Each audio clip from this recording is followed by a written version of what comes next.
The sky burned red above the jagged canyon as Kale Veyron stumbled over rocks, each step sharper than the last. His armor was scorched, torn in places, and his body ached from wounds that had not yet fully healed.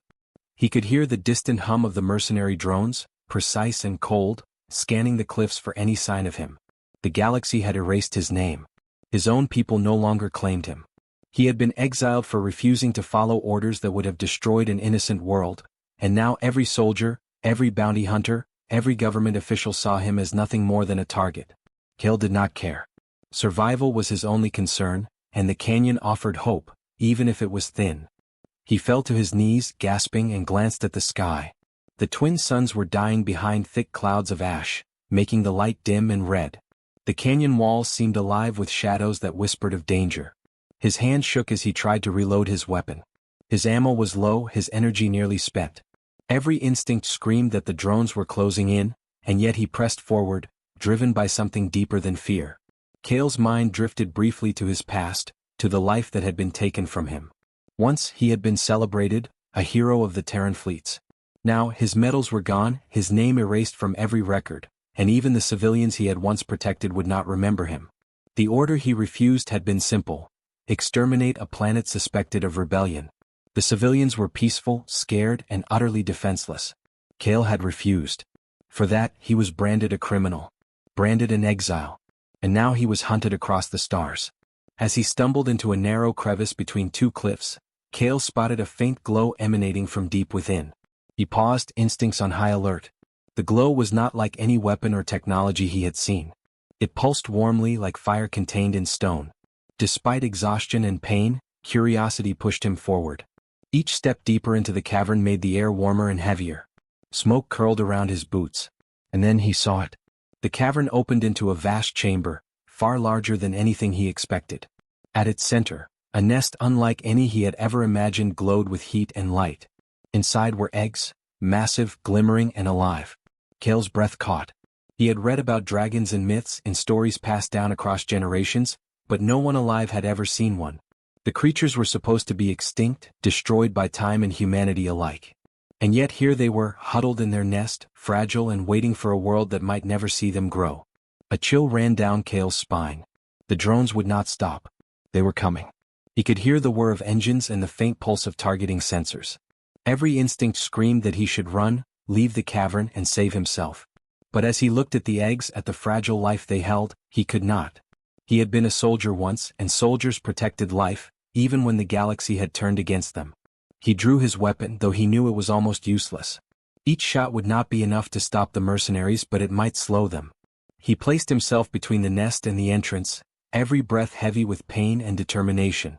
The first drone appeared at the cavern mouth, its sensors glowing. Kale fired, hurling himself across the rocky floor to avoid the precise energy beams. Sparks and dust filled the air, but he kept moving, keeping himself between the attackers and the nest. Pain tore through his shoulder as another shot grazed him, but Kale did not falter. The mercenaries advanced in waves, their weapons sharp and their intentions clear. Every second he delayed them was a second the eggs had to survive. He could feel himself weakening, his strength draining faster than his energy packs could replenish. His vision blurred. Every step was agony. And still he fought, pushing himself beyond reason, beyond survival. Then came the sound he did not expect. A deep rumble that shook the cavern walls and made dust fall from the ceiling. Kale froze, turning slowly toward the source. From the shadows of the nest, a movement emerged. Massive, majestic, and terrifying. Scales shimmered in the dim light, reflecting red and gold like fire. A creature of legends, alive, breathing, and aware. Kale's heart pounded. The dragon, Orlith, he thought, naming it in awe without knowing why, watched him, its eyes ancient and intelligent. The mercenaries opened fire, but the dragon did not roar or attack. It moved silently, precisely. It seemed to assess, to understand. Kale knew he had bought enough time for the eggs. He slumped against the rock, exhausted, bleeding, and broken. The dragon stepped between him and the intruders. Its wings spread slightly, a warning. The air shifted, charged with power. Kale could barely speak, but he managed a whisper. "Protect them, please." The drones hesitated. The mercenaries faltered, sensing something beyond their comprehension. The dragon's gaze locked with Kale's. For the first time in weeks, in a lifetime of being hunted, he felt hope. Not for himself but for the fragile lives in the nest.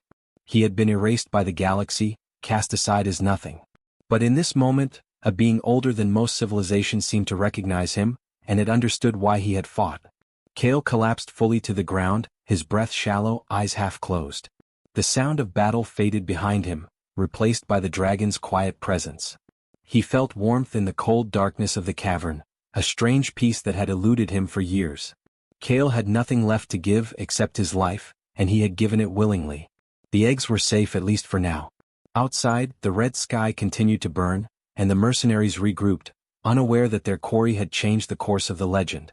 Kale Veyron, exiled, erased and hunted, had found a new purpose in his final hours.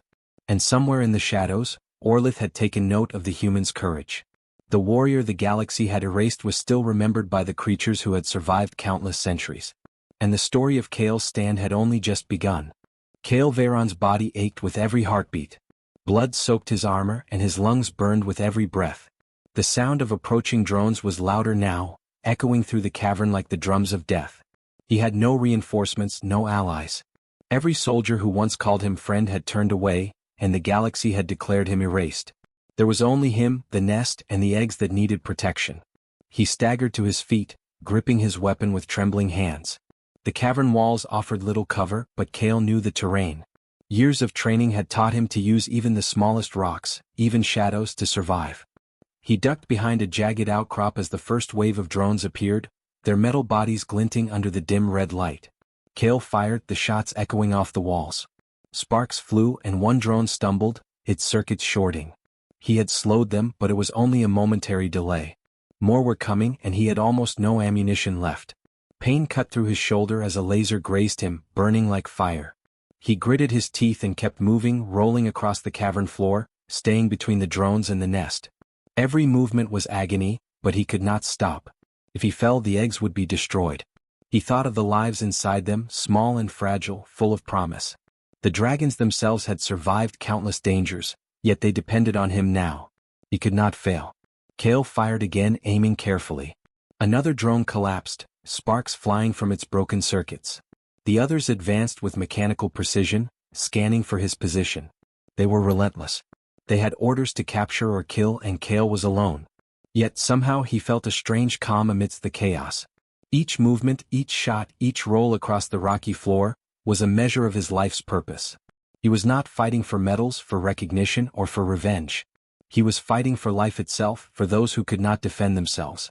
The drones swarmed closer, their engines whining, and Kale's weapon clicked empty. He cursed under his breath. The next seconds would decide everything. He had no more bullets, no more tricks, and his strength was fading fast. He glanced at the nest. The eggs were quiet, glowing softly, waiting. He wished he could tell them not to be afraid, but he knew that even if they could understand, it would not change what was coming. Then came the rumble. A low, deep sound that vibrated through the cavern. Kale froze, chest heaving, and looked toward the nest. The air shimmered with heat and shadows moved unnaturally. From the darkness, a massive figure emerged. Orlith, the dragon, stepped fully into the light. Its scales shimmered, reflecting red and gold. Its eyes were calm, but they burned with intelligence, as if it understood every choice Kale had ever made. The drones hesitated, sensing something beyond their programming. Kale watched, unsure if the dragon would attack the intruders or leave. He did not care. He was ready to die. All that mattered was the eggs. His strength was gone, but his determination was not. He slumped against a rock, wounded, and whispered, "Protect them, please." Orlith moved, wings spreading slightly, the air trembling with power. It did not roar. It did not rush. It simply positioned itself between the drones and Kale, a living barrier of immense strength. The drones fired again, but their shots scattered against the dragon's scales, harmless. Sparks danced in the air, but none reached Kale. For the first time in hours, he could breathe without pain in his chest from fear. Then the dragon acted. With a sudden movement, it unleashed a wave of fire and energy, precise and controlled. The first drones fell instantly, melted or shattered by the blast. The others tried to escape, but the dragon's attacks were faster than any human weapon. Kale watched in awe, his body trembling from pain and adrenaline. The creatures of legend were real, and now they were protecting him because of the choice he had made, the courage he had shown, and the life he had chosen to defend. Kale struggled to his knees. He had given everything. His body felt numb, his wounds screaming, and yet he could not stop staring at the dragon. It was as if Orlith could see not just him, but the weight of the galaxy that had abandoned him. The dragon did not judge, did not question, and did not demand. It simply acted with wisdom and power beyond human understanding. The last of the drones fell, their circuits destroyed, their engines silent. The cavern was quiet except for Kale's ragged breathing and the soft, powerful presence of Orlith. The eggs glowed brighter now, untouched, safe, as if they could sense the protection around them. Kale leaned back against the rock, exhaustion pulling him down. His eyes closed for a moment, and for the first time in his life, he felt the weight of his exile lift. He had no recognition, no medals, no name left in the galaxy, but he had done what mattered. Pain and blood weighed him down. He had fought until he could fight no more. His mind drifted as he looked at the dragon. He did not fear death now. He understood that in the choices he had made, in the life he had lived, he had created something stronger than the galaxy's judgment. He had chosen life over orders, protection over survival. And that choice had been seen, understood, and remembered. Kale's body slumped fully to the ground. The fire of the dragon's presence warmed him in the cold darkness of the cavern. He had no more strength, but he felt a strange peace, the kind that comes only when a life has been spent well, when duty and heart align perfectly. Outside, the sky remained red, and the distant sounds of the galaxy faded. Kale Veyron, exiled and erased, had made his final stand. The dragon nudged him gently, acknowledging the human's courage. No one would record this battle. No history would tell of Kale's sacrifice. Yet the dragon had seen, and that was enough. In the quiet of the cavern, amidst the glowing eggs and the ancient creature, Kale's choice became immortal, even if the galaxy forgot his name. The warrior's eyes closed for the last time. He would not live to see the world change, but his stand had been made. Orlith remained vigilant, a guardian now not of the human alone, but of the life he had protected. The legend had begun even if no one knew it yet. The cavern settled into silence, broken only by the warmth of the dragon and the soft glow of the untouched eggs. Kale Veyron was dead, but the story he had written with his courage had only just begun. Kale Veyron lay still on the rocky floor, his body broken, his breath shallow. The pain that had gnawed at him for hours was finally fading, replaced by the quiet weight of exhaustion. Above him, Orlith's massive wings shimmered in the dim glow of the cavern. The dragon's golden eyes stared down at him, unblinking, intelligent, ancient. Kale could feel the heat of its body, a living warmth that seemed to seep into his bones. He was alone but not entirely. The eggs in the nest glowed softly, as if acknowledging that life had been spared. For a long moment the cavern was silent. The distant echoes of the destroyed drones had faded into nothing. Kale's ears could hear only the slow thrum of his own pulse and the deep, rhythmic breathing of the dragon. He tried to move, but his body refused. Pain anchored him to the ground. Still, he turned his head slightly, staring at the glowing eggs, and whispered, "They're safe now. I hope." Orlith stepped closer, its massive clawed foot careful not to crush him. The dragon's gaze shifted to the nest, to the eggs, then back to Kale. Something in those eyes made the warrior's heart pound, not fear but understanding. The dragon was not attacking. It was not judging. It was watching, learning, remembering. And then, without warning, the dragon lowered its massive head close to Kale, letting out a low, resonant hum that shook the cavern. Kale flinched at first, unsure of the sound, but slowly realized it was not a threat. The hum was a bridge, a way for the dragon to connect, to share memory. Images, emotions, and thoughts flooded Kale's mind, not clearly like speech but as feelings, instincts, and understanding. He saw flashes of the dragon's lives, their long history, the worlds they had flown over, the battles they had fought, the destruction they had endured. He saw the birth of the nest, the care the dragons had taken for generations to protect their species. And then he realized something incredible. The dragons had seen him as he fought, had witnessed his choice to protect the eggs instead of fleeing. They had felt his courage, his refusal to obey orders that would destroy innocent life. They saw not a human soldier, not an exile, not a name erased by the galaxy, but a creature capable of choosing protection over selfish survival. Kale's chest tightened. He understood now that the dragons were seeing him as no one else had ever seen him. Orlith's hum grew louder, more insistent. Kale felt images of his life flash in his mind. The battlefields, the exiled orders, the faces of civilians he had saved, the anger and betrayal of his superiors, and finally, the moment he had stepped in front of the nest. The dragon was remembering him, and in doing so, judging him not as a criminal or a failure, but as a protector. His heart swelled with something he had not felt in years, validation. The cavern seemed to pulse with energy. The eggs glowed brighter, resonating with the dragon's hum and Kale's lingering warmth. Other dragons, sensing the nest's call, began to stir in hidden caves and distant skies. They were older than the galaxy itself, creatures that had survived centuries of hunting and extinction, yet now they were aware of a single human's act. Kale's sacrifice had awakened something ancient and powerful. For the first time, Kale felt a strange peace. He had been hunted, exiled, and erased, yet in the eyes of these creatures he mattered. His life had weight even if the galaxy refused to acknowledge it. The pain in his wounds was still present, but it was no longer crushing. He understood that what he had done was enough. Even in death his choice had meaning. The dragon nudged Kale gently, and he felt it as a wave of warmth. It was a gesture of respect, of understanding. Kale tried to speak, to say something, but his throat was dry and his voice weak. He managed only a whisper, "Thank you." The dragon's eyes seemed to respond as if it understood every word. Then came another sensation, something Kale could not name. The dragon began to shift its energy, weaving around his body and the eggs. It was as if it were carrying his spirit into the nest, blending his presence with the life he had protected. Kale's mind swam with light and warmth. He felt his body weaken, but his consciousness did not fade in fear. Instead, it felt like he was being honored, remembered, and preserved in a way the galaxy never could. Time lost meaning. Kale drifted, barely aware of the red sky above or the distant destruction of the mercenary drones. The dragon's hum became a steady pulse in his chest, matching his heartbeat. And then, in a clarity he could not explain, Kale realized something. The galaxy might forget him, erase his name, and deny his existence, but the dragons would not. They would remember.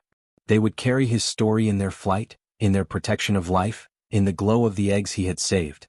Orlith stepped back slightly, wings folding, allowing Kale to rest. Other dragons began to appear in the cavern, drawn by the call of the nest.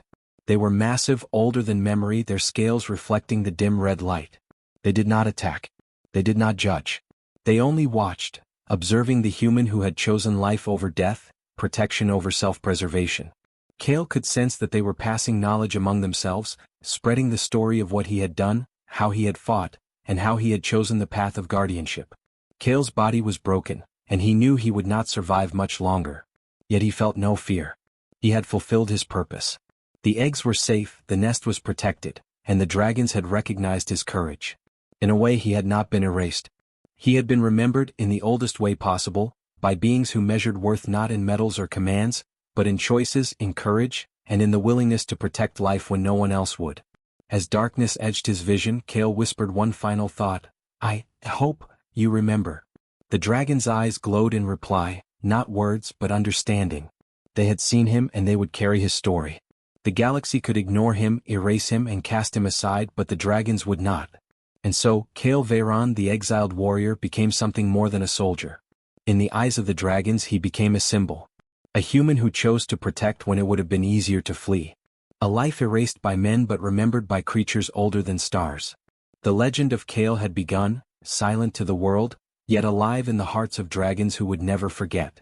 In the cavern the eggs glowed brighter, the dragon's hums filled the air, and Kale's body finally grew still. He had given everything, yet in that final act he had become eternal. The human who had fought when no one else would have been seen, understood, and remembered. The story was not over. It had only begun. The galaxy moved on as it always did. Star systems rose and fell, empires waged wars, and traders moved through the stars chasing profit. Humanity spread quietly into new worlds, still feared by alien civilizations for its history of conquest and unpredictability. Most people had forgotten Kale Veyron, the exiled warrior who had died protecting a dragon's nest. His name had vanished from records, his deeds erased. Yet somewhere deep in the hidden corners of the galaxy, a story lived on, carried by dragons who remembered every choice he had made. The first sign came on a distant trading station orbiting the planet Soren. Ships carrying supplies and civilians were suddenly escorted by massive dragons, unseen by most sensors, yet impossible to ignore. Traders scrambled to understand what was happening. The dragons did not attack, but they did not allow harm to come to anyone under their watch. Convoys that were usually easy targets for pirates were untouched, defended by creatures of myth. Witnesses whispered of the human name repeated among the dragons, Kale Veyron. In the Galactic Council chambers, panic and curiosity stirred. Alien delegates argued over what this meant. Dragons don't intervene in human affairs, said one diplomat, a being with translucent skin that reflected the stars. Why now? Why protect them? Another argued that humanity must have developed some weapon capable of controlling dragons. Yet none could explain it. The dragons themselves had not spoken to the council, but they had made one thing clear: they were acting in memory of Kael Veyron. Across human worlds, rumors spread like wildfire. Traders, scavengers, and explorers told tales of dragons appearing in the void to defend convoys, rescue stranded ships, or block hostile fleets. Each story was connected to the legend of Kael, even if most humans did not know his name. Old recordings surfaced, fragments of messages he had sent before his death. One clip showed him standing in a burning canyon, warning an approaching squad of drones to stay back, protecting something unseen. The transmission was brief, incomplete, but the courage in his voice was unmistakable. The story reached young pilots, soldiers, and civilians alike. They began to speak of Kael not as a forgotten exile, but as a human who had done something extraordinary. They did not call him a hero or a martyr. They called him a guardian. His name became a symbol, a quiet reminder that humanity could be more than conquerors or warriors. Somewhere deep in space, dragons remembered, and the galaxy began to listen. In a remote system on the edge of the void expanse, a human fleet was surrounded by hostile alien forces. Outnumbered and outgunned, the humans prepared for annihilation. But then the sky shifted. Shadows passed over the ships. Wings larger than any capital ship cut through the void. Dragons emerged from hidden starways, circling and protecting the fleet. Energy waves from their bodies disabled weapons without harming life. The human soldiers, terrified and awed, looked to the skies. Whispers spread among the fleet: Kael Veyron, the Guardian. News of this intervention reached the council. Alien leaders were forced to reconsider humanity. The species that had once been feared for aggression and rebellion was now associated with guardianship. The dragon's actions made one thing clear: humans were different. They did not act out of greed or power alone. They acted with choice, with courage, and with the capacity to protect life against impossible odds. The galaxy could no longer see humans as simple threats. Kael's sacrifice, once invisible, had begun to reshape the way the universe judged an entire species. On Earth, or what humans still called their homeworld, the story filtered down quietly. Children in classrooms learned of Kael, not in history books, but in stories told by parents, travelers, and survivors who had witnessed dragon interventions. They spoke of a man who had died protecting life that was not his own, a human whose courage had earned the respect of creatures older than time. The lessons were simple: bravery mattered. Choice mattered. Protecting the weak mattered. Kael's name was repeated not as propaganda, but as truth, carried in awe and respect. In hidden corners of the galaxy, dragons shared their memories with younger generations. Orlith and the other ancient dragons showed the humans who approached the nest the story of Kael, teaching them to respect life and make choices that mattered. They did not speak in words humans could easily understand, but the meaning was clear. Kael's courage had changed the dragons' view of humans forever. They saw that even an exiled, erased warrior could make a difference. As the years passed, Kael's story inspired humans to act differently. Pilots saved lives instead of taking unnecessary risks. Soldiers hesitated before using lethal force. Colonists considered the consequences of expansion more carefully. In distant systems, aliens watched human fleets differently, wary of aggression but respectful of the species' capacity for guardianship. The galaxy had begun to see humanity not only as fighters or traders, but as a force capable of protecting life, guided by the choices of one warrior long dead. Even on the quietest planets, dragons remained vigilant. They appeared where humans needed aid, always unseen at first, always protective. Every act of guardianship traced back to Kael's decision in the canyon, the moment he had chosen to protect life at the cost of his own. He was gone, but his memory shaped events across star systems. The galaxy slowly began to hear his name again. In a hidden dragon lair, Orlith hovered over the nest. The eggs had hatched, young dragons stretching their wings for the first time. They had learned to associate humans with protection, courage, and choice. Kael's name was taught to them in ways older than language, woven into the very energy of their lives. He had died, yes, but the humans who survived and the dragons who remembered were proof that a single choice, a single act of bravery could ripple across the stars. And so, Kael Veyron, exiled, hunted, and erased, lived on, not in the official histories of the galaxy but in its actions, its decisions, and its guardians. Humanity began to be judged not by its fleets or its conquests, but by the quiet courage of a warrior who stood against death itself to protect life. The legend of Kael Veyron was no longer a secret. The galaxy had begun to hear his name again, carried by wings, memory, and the quiet awe of those who had seen what one human could do. In time, the name would be spoken with respect across hundreds of star systems. Dragons would intervene where life was threatened, always silently, in honor of a man who had given everything. Kael's death had not been meaningless. His life, erased from records, had become a symbol far greater than any empire could have created. The galaxy had begun to understand. Humanity, when it chose, could be a force for protection, a shield against destruction. And it all started with one human, one warrior, who had refused to turn away. The years passed quietly, but Kael Veyron's name lived on. On distant planets, humans spoke of him in whispers, and dragons carried his memory through skies heavier than stars. The galaxy had learned to see humans differently, not as conquerors, not as hunters, but as beings capable of courage, choice, and protection. And it had begun with a single human, exiled and erased, who had refused to turn away. On the world of Elithra, a young human named Terran stepped off his shuttle and looked up at the vast cliffs that surrounded the dragon sanctuary. He had heard stories of Kael Veyron from his parents, travelers, and mentors. Some called him a legend, others a guardian, and a few simply said his name in reverent silence. Terran had grown up knowing that the galaxy could be cruel, that humans often fought for power rather than life. But he also knew that one man, long dead, had shown the galaxy a different way. The dragons were waiting. Orlith, older now but still massive, glided through the red dawn, wings cutting the air silently. The young dragons, hatched from the eggs Kael had died protecting, circled the skies above the sanctuary. Their scales shimmered in the morning light, reflecting gold, bronze, and crimson. They had been taught to remember, to honor, and to protect, all because of a human who had shown bravery beyond his years. Terran approached the largest cave, the one where Kael had made his last stand. Inside, the air was warm, and the glow of living crystal stretched across the walls, shaped not by hands but by dragons and the memory of the human who had given everything. There, at the center of the cave, lay a monument unlike any he had seen. It was not carved stone, nor polished metal. It pulsed with light, like living energy, and in its center, a faint silhouette suggested a human figure, kneeling in protection. It was Kael Veyron, remembered not as a warrior but as a guardian. The sanctuary was quiet, yet full of life. Dragons moved gracefully, their eyes alert and intelligent, as if they carried the knowledge of centuries in every glance. Terran knelt before the monument, feeling the hum of energy that radiated from it. He could feel Kael's presence not in a ghostly way, but as a force of inspiration, a silent call to protect, to stand for what was right even when the world had turned against you. Stories of Kael's deeds had spread across human colonies. Young soldiers learned of him not to fight wars, but to understand the value of life.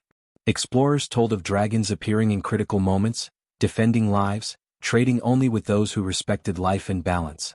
In every corner of the galaxy where danger threatened the innocent, dragons acted silently, always in honor of Kael. In a distant star system, a fleet of alien warships closed in on a human colony. Their intent was clear: take resources by force, leave destruction behind. Yet as the humans prepared for defense, a shadow passed over the ships. Massive wings, impossibly large, blotted out the stars. Dragons appeared, circling the alien fleet. Their eyes glowed with intelligence, their bodies radiating power. Without fire or destruction, the aliens were forced to retreat, stunned by the precision and judgment of the creatures who acted in memory of one human who had chosen life over death. Terran watched this from his shuttle, awe filling his chest. He understood now what Kael had achieved. One man's choice, one act of courage, had changed the galaxy's view of humanity. It had created a legacy that no empire, no law, and no record could erase. Kael's life, though brief and erased from official histories, had outlived death itself. The young dragons landed near Terran, their wings folding like living metal. They sniffed the air, curious yet cautious, recognizing him as human. One, smaller than Orlith but confident, nudged his hand with its snout. Terran smiled, feeling the connection. The dragons had learned to trust humans, and the lesson had begun with Kael Veyron. Every act of protection, every choice to defend life, had been inspired by that one warrior. In the cave, Orlith lowered its head toward Terran. The dragon's eyes were deep, ancient, and full of memory. It was not speaking in words humans could understand, but the meaning was clear. Kael Veyron's actions had created a bond between species, a reminder that courage and choice could outlast empires, wars and even death. The dragon was acknowledging the human's understanding, passing the lesson forward. Terran knelt again at the monument, tracing the glowing energy with his fingers. He felt Kale's presence stronger than ever, a pulse that encouraged him, that demanded he carry the same courage in his own life. The galaxy might still be dangerous, still full of greed, fear and violence, but Kale's example was a guide. Protecting life, choosing the right path even when no one is watching, this was what mattered. Over time, more humans visited the sanctuary. Each brought offerings not of weapons or trophies, but of respect and memory. Children listened to stories of Kale, and in the hush of the caves, dragons hummed softly, acknowledging each visitor. Kale Veyron had become a teacher, a guardian, and a symbol. His death had not ended him. His life, his choice had become immortal. The galaxy slowly learned to see humanity differently. Humans were not only conquerors or warriors. They were capable of compassion, of courage, of protection. Entire colonies changed their ways, inspired by Kale's story, guided by dragons who remembered. Wars were still fought, empires still rose and fell, but the example of one exiled warrior carried forward, shaping choices and hearts across countless star systems. And in the heart of the dragon sanctuary, the monument glowed steadily, a living symbol of courage, sacrifice and memory. Kale Veyron's body had long since faded, but his presence was eternal. In the flight of dragons, in the protection of life, and in the hearts of humans who chose to follow his example, he lived on. The legend of the warrior who died protecting a dragon's nest had outlived death itself. Kale Veyron, erased by men but remembered by dragons, had become more than a name. He was proof that courage, choice and protection could ripple through the stars, changing the galaxy forever. And somewhere high above the sanctuary, Orlith and the young dragons circled, wings wide, carrying the story of one human across the endless expanse of space.